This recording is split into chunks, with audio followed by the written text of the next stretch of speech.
Señor Dios Todopoderoso, en el nombre de Jesucristo, tu amado Hijo, nuestro Señor y Salvador, estamos aquí de la manera más sencilla y humilde para suplicar que sea tu Espíritu Santo el que habla en nuestros corazones a través de tu palabra que va a ser expuesta, que nos hables.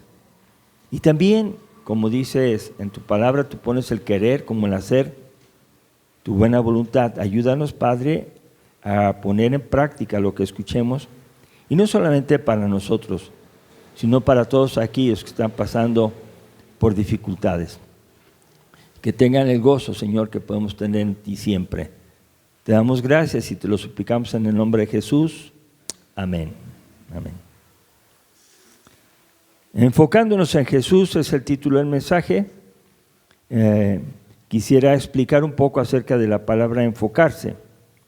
En la vida diaria el enfoque es un estado mental, dice algo ahí, que ocurre cuando le prestas atención a una sola tarea e ignoras las distracciones externas. También significa que el verdadero enfoque suele ser un acto de priorización, porque para estar enfocado, concentrado en una cosa, tienes que ignorar muchas otras. Nosotros podemos hacer bien las cosas cuando nos concentramos, eso es enfocarse. Y muchas veces cometemos errores en la vida porque estamos con la cara viendo a una persona, pero no estamos concentrados en lo que nos está hablando. Y entonces después vienen las situaciones incómodas de cosas que suceden mal, porque hasta nos dicen, te lo dije bien claro, y tú me estabas viendo, y uno contesta disculpándose, es que no entendí. Bueno, le faltó concentración, le faltó enfocarse. Y esta es una situación que nos demanda la sociedad. Ahora la sociedad es, haz esto mientras que haces esto y haces aquello, mientras que haces aquello, y te vas apurando. Y sin querer, así lo estamos haciendo. Señal de esto fue el aumento de muertes en cuanto se empezó a usar el celular. El celular empezaba a timbrar, la persona iba manejando, hiciera un mensaje de texto, iban manejando y contestando, y se dieron muchos eventos de muerte increíbles y feos. Y esto sigue pasando actualmente. Vean personas manejando en motocicleta y están por cruzar una calle y de todos modos están texteando, escribiendo. Enfocarnos es decir, voy a hacer una tarea a la vez. Cuando tú vas a escuchar a Dios, tienes que concentrarte y dedicar el tiempo para Él. Si no, nos va a pasar lo mismo. Dios va a decir, te estoy hablando, te dije esto, y vamos a decir, es que yo no entendí. Y la serie de problemas que tenemos en la sociedad y en la familia y en uno mismo es porque no escuchamos a Dios. Y Dios nos está hablando a través de su palabra y no queremos entenderlo. Ahora, vamos a ir avanzando en esto porque sin duda que los hebreos antiguos vivieron esperando y enfocados en la venida del ungido de Dios. Ungido significa, se escribe Mesías en hebreo y Cristo en griego. El que Dios había escogido para que pudieran tener la salvación, el pueblo. Y a través del pueblo de Dios, Israel, todas las demás naciones tuvieran el mensaje de salvación. Bueno, muchas personas hebreas no vieron que se cumplió que Jesús era el Mesías, no se dieron cuenta. Pero vamos a ver que Abraham se enfocó por la fe en la ciudad que tiene fundamentos y cuyo arquitecto y constructor es Dios, y mucho más lo hicieron como él. Vamos a ver un pasaje de enfoque directo en Hebreos 11, 8 al 16 de Abraham. Voy a leerlo y ustedes lo van a seguir meditando en su casa. Ahí dice claramente, por la fe Abraham siendo llamado, obedeció para salir al lugar que había de recibir como herencia. Dice, y salió sin saber a dónde iba. Jesús lo llama, él escucha, pone atención, y al poner atención sale, obedece.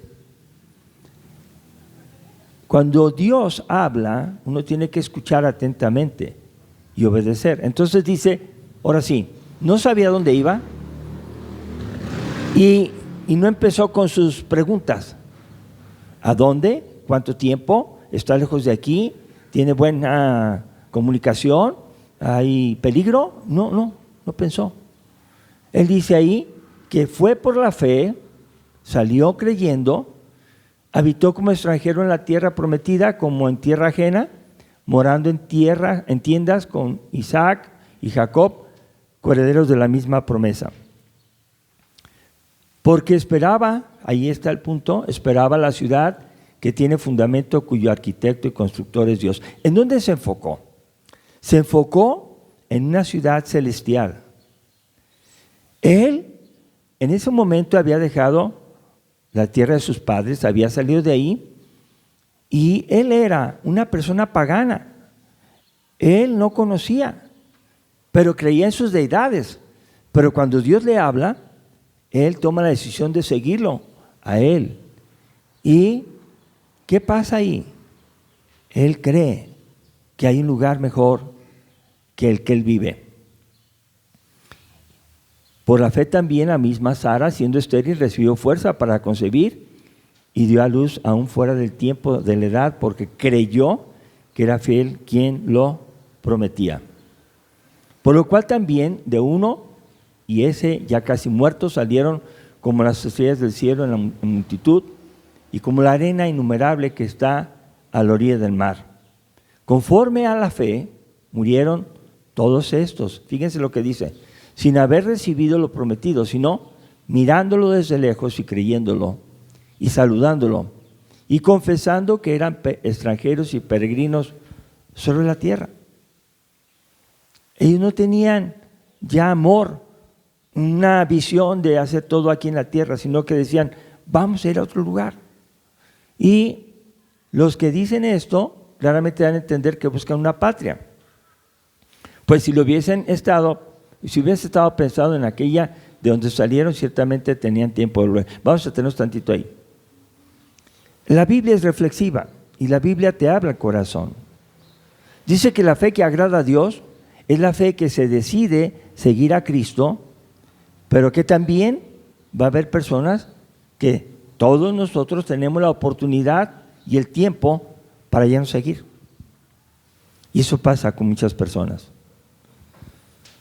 Cuando el Evangelio es predicado de Jesucristo, hay personas que les gusta mucho que les quita el dolor, les quita la tristeza, empiezan a solucionar sus angustias, pero nomás viene la enseñanza de arrepiéntete, deja el pecado, deja los vicios, yo te doy el poder. Y cuando la gente empieza a escuchar eso, muchas veces ya no les gusta y no quieren seguir.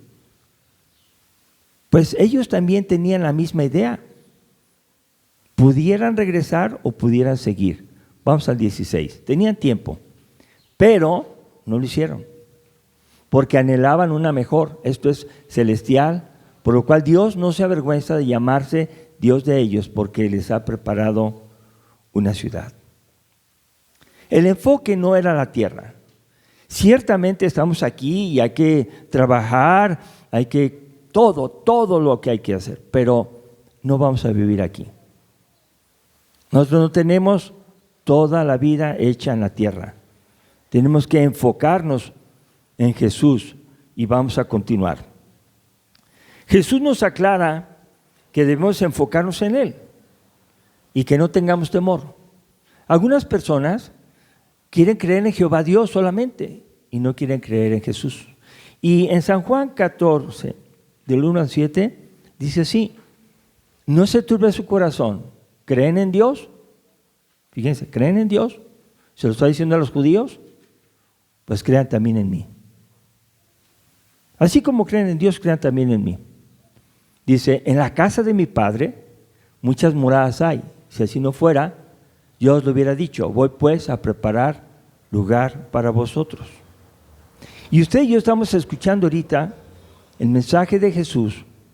No es el de Abraham, es el de Jesús, que hay un lugar preparado para nosotros, los que creemos. ¿En qué tenemos que enfocarnos? ¿En nuestra casa? ¿En nuestro dinero? ¿En el banco? ¿En los terrenos? ¿En los departamentos? ¿En la familia? No, tenemos que ver todo eso, atenderlo, pero enfocados en el Señor Jesús. Y si me fuere y os prepararé el lugar, vendré otra vez y los tomaré a mí mismo, para que donde yo estoy, vosotros también estéis. La tarea de estar con Jesús es de Él nos va a tomar. La única tarea que nosotros tenemos que hacer es seguirlo, escucharlo y vivirlo. Si yo escucho el mensaje y no lo vivo, no estoy enfocado, no estoy poniendo atención. Pero si el Señor dice un mensaje a mi corazón, yo lo escucho y lo creo. Y Jesús les dice, bueno, saben a dónde voy y saben el camino. Pero ahí hay alguien que no supo, en el verso 5. Dijo, no sé, Señor. Fue Tomás. Pues no sabemos a dónde vas, ¿cómo pues podemos saber el camino? Entonces, si tú no tienes un enfoque correcto en la vida de a dónde te quiere llevar Jesús, pues no lo vas a seguir. Vas a venir al templo, vas a participar, pero no sabes a dónde vas. Y esta pregunta es una pregunta que Dios quiere que resolvamos. ¿A dónde vamos a ir después de morir?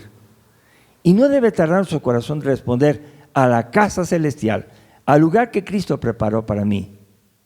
Y no tienes miedo de morir, no, al contrario. ¿Por qué miedo? Si voy a estar con Él.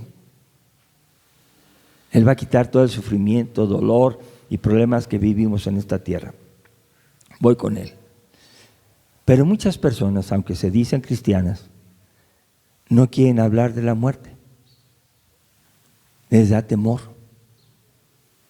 ¿Y sabe por qué? Porque no están enfocados.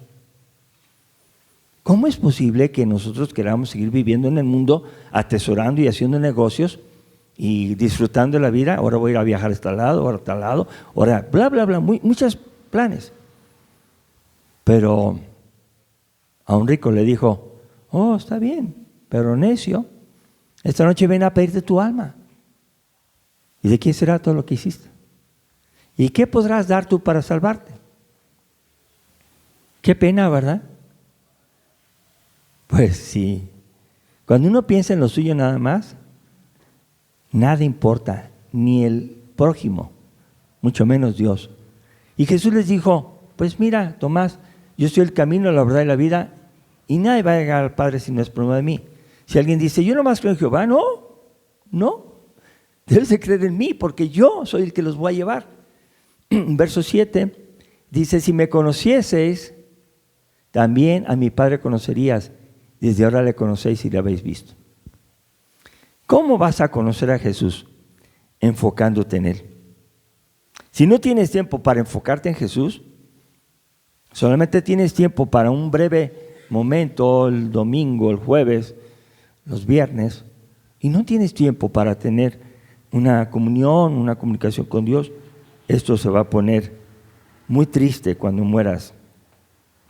Jesús no quiere congregantes, quiere creyentes y discípulos que hagan su voluntad. Ahora vamos a ir al pasaje de Hebreos, capítulo número 12, y vamos a ir leyendo.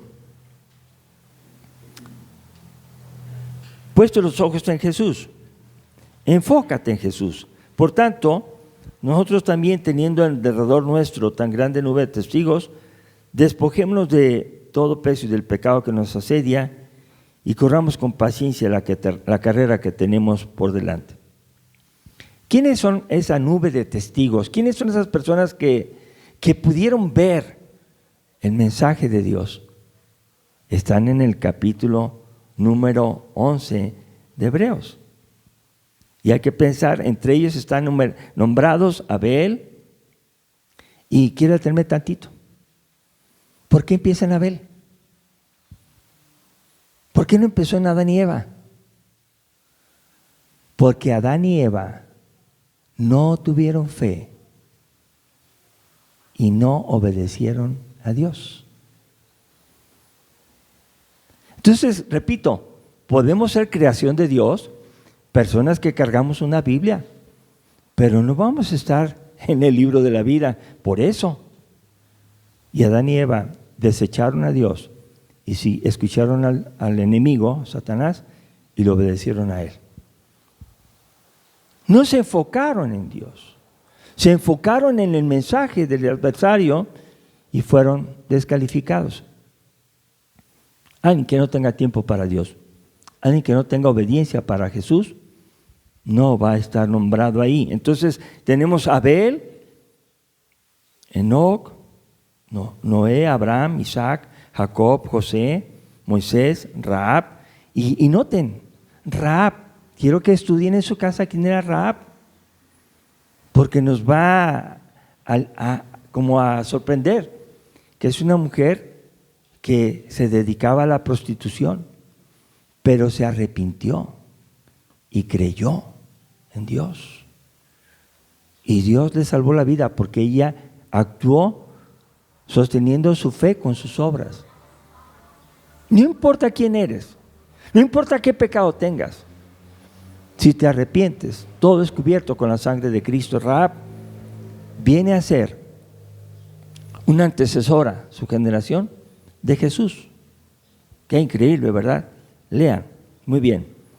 Y dice aquí que algo que tenemos que hacer nosotros en lo que estamos enfocados, y anotémoslo: despojémonos de todo peso y del pecado que nos asedia y corramos con paciencia la carrera que tenemos por delante. Despojémonos de todo peso.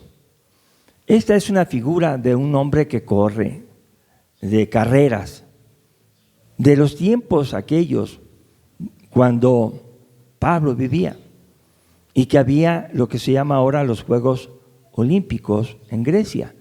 Ahí son los precursores.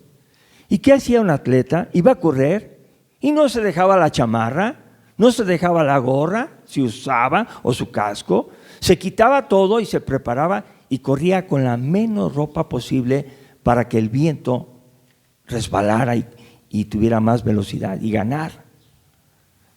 Hay que despojarnos de lo que nos estorba. Y ahí señala más claro, del pecado que está asediándonos. Me voy a unir a ustedes, hermanos. Tenemos un pecado que constantemente está molestándonos. Cada quien tiene su propio talón de Aquiles. Cada quien. Y todos somos pecadores. Los pecados son tan diversos como diversos somos en nuestra estatura, en nuestro color de piel. Entonces tal vez mi consejo no le va a servir a usted, pero despójate del pecado cualquiera que sea. Si quieres seguir a Cristo y quieres enfocarte, una condición es que dejes el pecado que te está molestando. Y a veces uno dice, ya no voy a estar haciendo problemas. Pasa un día y el siguiente día ya está haciendo problemas otra vez. Ese es el pecado que nos asedia. Tenemos que fortalecernos en la decisión de voy a ver lo que Cristo quiere. Despójate y corre con paciencia la carrera que tenemos por delante. Corre con paciencia significa vas a correr, te vas a cansar, sigue adelante. Los maratones es el mejor ejemplo de resistencia y los cristianos tenemos que aprender a vivir la vida caminando, corriendo, trotando, pero descansando y todo para adelante. Algunas personas le entregan su vida a Jesús y llegan con todo y dicen que van a hacer no sé cuántas cosas y que van a ser fieles y dan consejos que no falten al culto y que se esfuercen leyendo la Biblia y están en todo. Pero ¿sabe una cosa? Después ya no vienen o empiezan a faltar. ¿Qué pasó? Se cansaron. Porque corrieron rápido con sus fuerzas. Dios no quiere personas que corran fuerte y con sus fuerzas. Él quiere que corramos con paciencia la carrera que tenemos por delante, puestos los ojos en Jesús.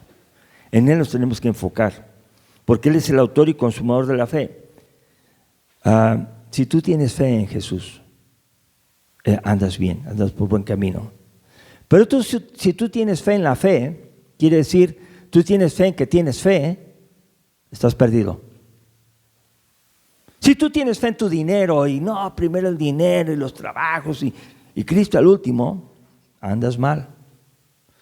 Si tú un día eres cristiano y el otro te portas como no cristiano, andas mal. Tenemos que pensar que nuestro enfoque es ver a Jesús, porque Él nos da la fe y la mantiene y la consuma en nuestras vidas cuando estemos con Él. ¿Pero por qué lo hizo? Dice ahí, porque tenía gozo después de morir en la cruz. Muchos cristianos queremos gozo, queremos cosas fáciles, pero no estamos dispuestos a sufrir las consecuencias de seguir a Jesús. ¿Qué consecuencia tenía Jesús? Si quieres ser fiel, te va a pasar muchos problemas. Y ustedes y yo lo sabemos. El mundo no está dirigido por Jesús, ni por Dios. Está dirigido por huestes espirituales de maldad, que te hacen presión y te quieren obligar a que no hagas la voluntad de Dios. Pero esos héroes de la fe de Hebreos 11 estuvieron dispuestos a quedarse solos, a ser rechazados, inclusive a ser muertos, decapitados o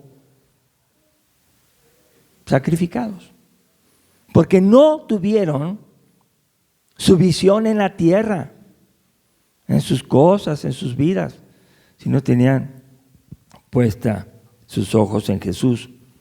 Y entonces ellos, como Jesús dice aquí, sufrió la cruz Jesús, menospreciando el oprobio, y se sentó a la diestra del trono de Dios.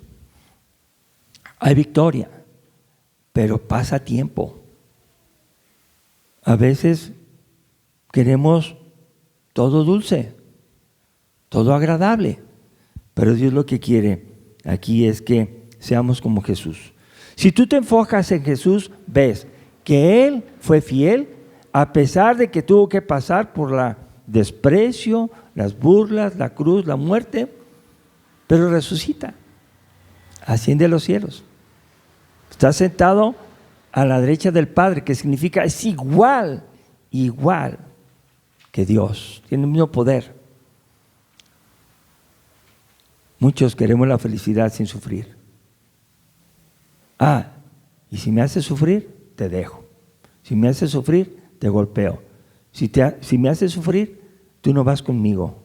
Caray, cuando Jesús nos enseña cosas difíciles, como poner la otra mejilla. Consideremos aquel, Jesús, dice el verso 3,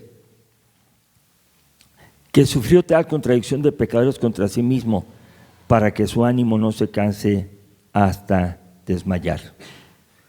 Así nosotros por la fe debemos evitar que nuestro ánimo se debilite hasta desmayar, y debemos considerar el sufrimiento contradictorio de Jesús. ¿Alguien puede decir que Jesús hizo algo malo? ¿Alguien puede decir que Jesús merecía esa cruz? No, Él no hizo nada malo, y de todos modos siguió adelante. Y todavía su oración es: Padre, perdónalos porque no saben lo que hacen. Nosotros, si nos juzgaran conforme a la ley de Dios, todos somos pecadores y todos merecemos la muerte. Sin embargo, ahora que estamos en Cristo, tenemos que pensar cómo Él sufrió y no debemos desanimarnos aunque las cosas no salgan bien. Tenemos muchas preguntas para los eventos. ¿Y por qué pasó esto? ¿Y por qué esto? ¿Y por qué lo otro? Yo no entiendo. Pues tú no necesitas entenderlo. El que lo está entendiendo todo es Dios, porque Él ve todas las cosas y escucha todos los comentarios y conoce los corazones. Tú ocúpate de ti mismo y enfócate en Jesús. ¿Suena cruel? No, suena correcto por esto.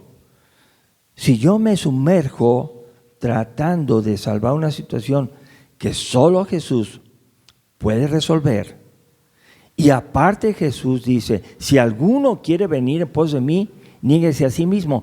Y si no quiere negarse, Jesús no puede obligar a las personas a creer. Si Jesús no obliga, ¿quiénes somos nosotros para condicionar a las personas? La persona se enterca, la persona justifica su pecado, la persona desobedece y dice que está haciendo lo correcto. Ocúpate de ti mismo y ora por esa persona. Ora mucho para que abra sus ojos, que Cristo se los abra. Abre mis ojos, oh Cristo. Si Cristo no convence a las personas a través de su Espíritu Santo, tú vas a estar diciendo ahí, ya saluda, ya perdona, ya ve, ya hace esto. Y la persona renegando. No lo va a querer hacer. Esta no es una iglesia que convence a nadie. Es una iglesia que presenta a Jesucristo y que quiere decir aquí que nosotros tenemos que soportar las dificultades por obedecer a Cristo sin que nos desanimemos hasta ya no poder desmayarnos. No. Y dice el verso 4, porque no habéis resistido hasta la sangre combatiendo contra el pecado. Nosotros no hemos tenido que morir en una cruz por obedecer. No. Simplemente a veces nos justificamos y decimos, no lo hice por esto. Y hasta decimos, ella o él tiene la culpa y nos lavamos las manos. No hemos tenido que sufrir. Sin embargo, nosotros tenemos que combatir contra el pecado y ahí es donde empieza a hacer un recordatorio a Pablo. Dice, y ya habéis olvidado la exhortación que como a hijos se os dirige. Ahí es el mensaje de la fe. Pero cuando te equivoques, Dios nos ama y nos corrige, nos disciplina. Yo creo que aquel padre que quiere a sus hijos, aquella madre que quiere a sus hijos, le dice, hey, ven, no te vayas por ahí. No, vente, te vas a lastimar. Y el hijo tiene que obedecer.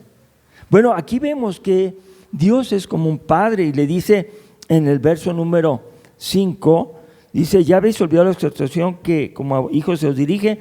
Hijo mío, no menosprecies la disciplina del Señor, ni desmayes cuando eres reprendido por Él, porque el Señor al que ama disciplina y azota a todo aquel que recibe por hijo. Dios reprende, hermanos.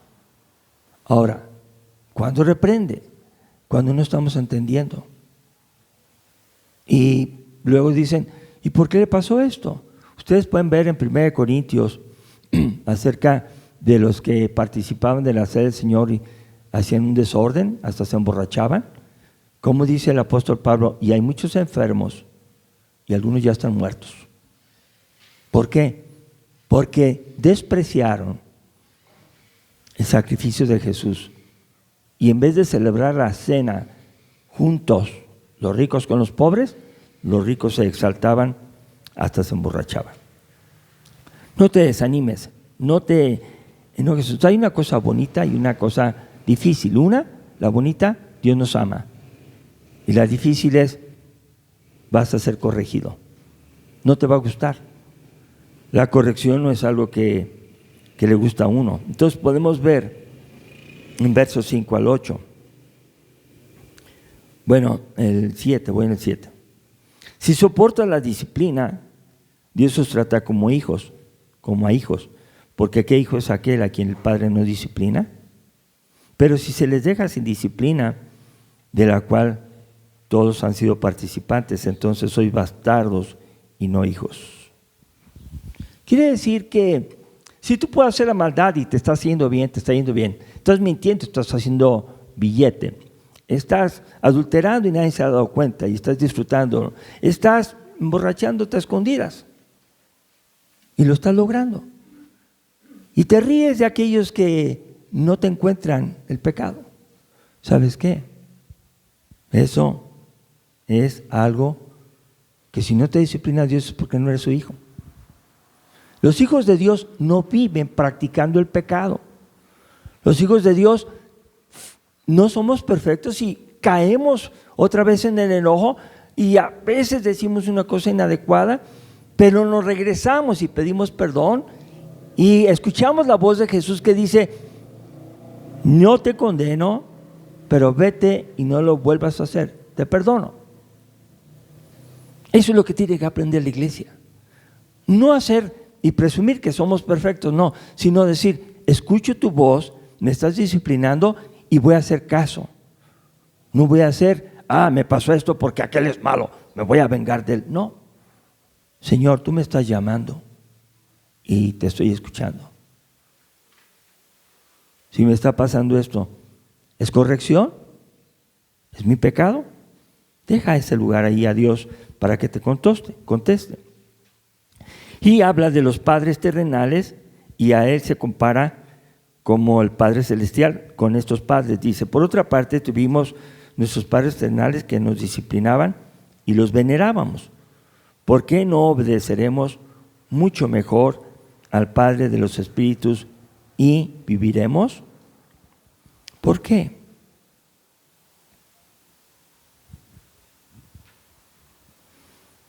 Bueno, hemos comentado antes que la generación de nuestra edad, los padres nos volteaban a ver así y inmediatamente entendíamos que nos teníamos que ir. Y no decíamos nada. Aprendimos una disciplina muy seria y ahora está al revés. Ahora los hijos y las hijas voltean a ver al padre y le dicen: ¿qué? Y el padre agacha la cabeza y dice: no, nada. Le tienen miedo los padres a los hijos ahora, no todas las familias. ¿Por qué? Por causa del pecado, por no enfocarse en Dios, por no enfocarse. Y eso no debe suceder. Por eso tú tienes que ver cómo es Jesús. Sencillo. Jesús nació, a los 12 años estuvo en el templo y lo dijo muy claro: me andan buscando, pero yo tengo que estar en los negocios de mi padre. A los 12 años. A los 30 años empieza su ministerio. Y él siempre estaba sujeto a la carpintería de su papá, José, papá adoptivo. Y cuando él empieza su ministerio, él afirma: yo no hago nada ni digo nada por mi propia cuenta, sino todo lo que el Padre me dice, eso hago y eso hablo. Hermanos, ahora los hijos deben decirle: papá, como tú digas. Mamá, te respeto como tú digas. Oro por ti para que papá y mamá lean la Biblia y me orienten y me muestren en la Biblia el camino que debo hacer. En verdad, hermanos, la cosa está fea. Ahora ni siquiera los papás educan a los hijos. Ahora los celulares los educan. Se los dan en la carriola. He visto bebés que les ponen la televisión grandota. El niño está acostado y está escuchando y viendo imágenes. El niño está tranquilo. ¿Ustedes creen que van a enfocarse en Jesús cuando sean grandes? No. Es más, los niños que viven en las tablets, en los celulares, en las computadoras, no le hacen caso ni al maestro, porque el maestro es aburrido. Y más porque tiene una voz chillona o dura. Los niños quieren acción, colores, sonido. Nunca se va a comparar. Y los cristianos ahora viven escuchando mensajes emocionantes. Cristo viene en el 2000. Y todos, pastor, ¿va a predicar de que viene en el 2000? No, ¿por qué? El día y la hora nadie lo sabe. Pero predique de eso. ¿Qué pasó? No, ya no voy a ir al templo. Pues no vayas. Porque no se enfocan en Jesús, se enfocan en el mensaje que oyen de otras personas. Bueno, yo puedo ver aquí que los papás por pocos días nos disciplinaron como a ellos les parecía. Si consideramos la eternidad con el tiempo que los papás educan a los hijos, es un ratito. Eran chiquitos, ya hablan, ya corren, ya dicen, tengo derechos, a mí no me hagas nada. Le hablan 911 y verás cómo te va. Ay, tú dices, ¿qué pasó? Es un ratito. Pero también hay hijos que dicen así, sí papá, lo que tú digas, está bien papá. Todavía los hay, son sus hijos. Eso es. Por eso, hermanos, yo puedo ver aquí que debemos obedecer a Dios que nos disciplina para lo que nos es provechoso. Y es algo muy hermoso. O sea, hermanos, Dios, todo lo que nos enseña es para nuestro provecho. Para los que tienen espíritu de comerciantes y de ganar, pues hermanos, ahí está. Jesús es la mejor inversión. Enfócate en Él. Es la mejor carrera. Ser cristiano. Servirle a Él es la mejor profesión. Hazlo. El Señor te va a suplir con todo. Busca primeramente el reino de su justicia. Y todas las demás cosas que necesitas para vivir, las vas a tener. ¿De acuerdo? Enfócate en el reino de Dios y su justicia. Enfócate en Jesús. Y cuando tú digas, no tengo tiempo, voy corriendo, tengo que hacer esto, tengo que hacer lo otro negocio. ¿Y tus hijos cuándo los vas a atender? No, les presté, van a ver una película. No, hermanos. Si no hay disciplina, no va a haber santidad. ¿Y qué dice 1 Pedro 1, 14, 16? Dice así: como hijos obedientes, no se conformen a los deseos que tenían antes estando en vuestra ignorancia. Entonces aquí hay una conversión. Ya no voy a vivir como viví antes, con mis deseos pasados, sino voy a vivir como aquel que nos llamó que es santo. Voy a ser santo también yo en toda mi manera de vivir. Lo dije de manera personal. Yo ahora enfoco lo que debo hacer y desenfoco lo que hacía antes. Las personas te ven y te dicen, algo tienes, ya no eres igual, ya no bromeas igual, ya no dices chistes, ya esto y al otro, ya te apartas. Le dice, sí, antes hacía eso, porque no conocía a mi Salvador. Yo creía que vivir cristianamente, ir al templo, salirme y vivir otra semana, pues como fuera. No. Dios no quiere que nosotros lo veamos así. Hebreos 12, 14 dice una verdad, una advertencia que nos debe calar el corazón, nos debe hacer sudar frío si nosotros no estamos viviendo así. Dice, seguid la paz con todos. Y si no tenemos paz con las personas y ellos dicen, aguas, ahí viene, aguas, ya se enojó, aguas, ya está gritando, aguas, te va a golpear. Mira, si no tienes paz con todos y no sigues la santidad, te apartas del pecado, dice, nadie va a ver al Señor.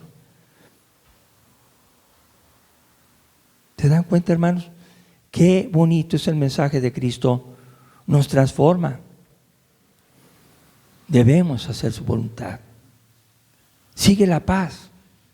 Si algo que quieres hacer no te da paz, ni le da paz a tu familia, vete de rodillas a orar. Invita a tus padres, vamos orando por esto, porque no tenemos paz. Hay algo que no cuadra. Enfócate en Jesús.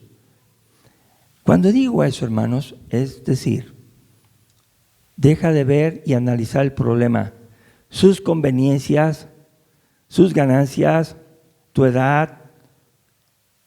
No. Porque muchas personas por eso hacen lo que hacen. Porque se enfocan en la necesidad terrena. Y yo los comprendo. Tuvimos 3 hijos solteros que vivían con nosotros y pasaron todas las crisis en sus vidas.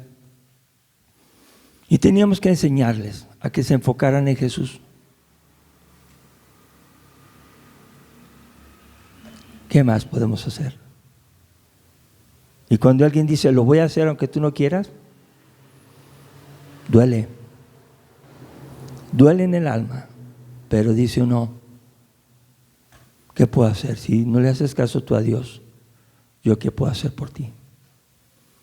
Hermanos, orar, hablar con los hijos y decirles, si tu vida no se enfoca en Jesús, no vas a tener bendición. Hay historias muy tristes de pérdidas, de muertes, de accidentes, porque hubo división. Y alguien dijo, no le quites la alegría de ser joven, deja que se divierta. Ganó esa opinión, se divirtió, nomás que se mató. Eso fue. O historias tan tristes como que le dieron droga en una bebida, en un antro, y dañó su cerebro. Y ahora ya no están bien. Pero se divirtieron, ¿verdad? Qué interesante. No molestes a tus hijos, no. Dios quiere que tú los lleves a enfocarse en Jesús. Terminamos con el verso 11. Es verdad que ninguna disciplina al presente parece ser causa de gozo, sino de tristeza, pero después da fruto apacible de justicia a los que en ella han sido ejercitados. Y son 2 tiempos. Cuando estás bajo la disciplina, te están enseñando, no te causa alegría. Se molestan. No quieren. Pero tú como padre o madre vas a decir, se tiene que hacer. Y vas a orar con él. Y acepta. La presión social es muy fuerte. Les preguntan a nuestros hijos, ¿y tú no haces esto, esto y esto y esto? No. Pues, ¿de qué planeta eres? Te estás perdiendo de lo bueno de la vida. No le hagas caso a tus papás. Hazle caso a tu corazón. Y si lo sientes con todo el corazón, hazlo. Nadie te va a comprender. No, hermanos. Debemos enfocarnos en Jesús y decir, Jesús, tengo ganas de esto, pero me está pasando esto, ¿y qué hago? Ve de rodillas y pasa tiempo con Jesús. Jesús no es una religión, Jesús no es el pastor. El pastor se equivoca, el papá se equivoca, pero Jesús no. Y por eso dice, aunque te cause tristeza, cuando pase el tiempo, cuando hayas tomado las decisiones correctas, va a dar fruto apacible de justicia por haberte ejercitado en ella. Dice, ninguna disciplina es agradable cuando se recibe, más bien es dolorosa, pero después produce una vida recta con buenos frutos en los que la aceptaron. La disciplina, hermanos, no es venir al templo. No. Pues algunos son muy disciplinados. La disciplina es tener comunión, comunicación, escuchar a Jesús y leer su palabra. Que tú puedas decir, voy a hacer esto por esto. Y algunos enfrentan la realidad. Si tú haces eso, dejas de ser mi hijo y te voy a desheredar. Y uno dice, no le haces, sigo a Cristo. Doloroso. Pero ¿sabes qué? Al tiempo ves que fue lo mejor. Se cumple la palabra que dice aquí, después va a dar fruto apacible de justicia por haber enfocado nuestra vida en Jesús. Conclusión: debemos vivir cada día enfocados en obedecer y seguir el ejemplo de Jesús, aunque sea difícil. Sabiendo que muchos lo han logrado. Vean Hebreos 11 y vean la vida de cristianos fieles que ha pasado por esta iglesia y por otras. Fueron fieles aunque sufrieron y murieron. Igualmente tendremos vida eterna por su gracia mediante la fe en Cristo. Tendremos vida eterna. Y aquí te van a decir que eres el que desaprovechaste las oportunidades. Te van a decir tantas acusaciones que te van a incomodar. Pero como tú fuiste con Jesús y por fe tomaste la decisión, espera que Dios premia tu fidelidad. Y termino con una pregunta. ¿Ya la leyeron? Dice la pregunta: ¿y si no lo hacemos, qué pasa? Vamos de pie, vamos a orar. Dios, te damos gracias porque a través de tu palabra podemos conocer cómo vivir. Y gracias por Jesucristo que dio su vida para salvarnos, para ser el único Cordero de Dios que puede quitar nuestros pecados, para ser el camino, la verdad y la vida, para ser el único mediador entre Dios y los hombres, para ser Él quien nos redimiera y nos justificara y cada día nos ayudara a vivir apartados del pecado. Te pedimos, oh Dios, que nos ayudes a entender el mensaje de hoy para tener tiempo para enfocarnos en lo que Jesús es, que dijo y que hace. Y te pedimos que nos ayudes también a reconocer nuestros pecados y abandonarlos. Señor, gracias por la presencia de tu Espíritu Santo, que es también nuestro ayudador. En el nombre de Jesucristo. Amén.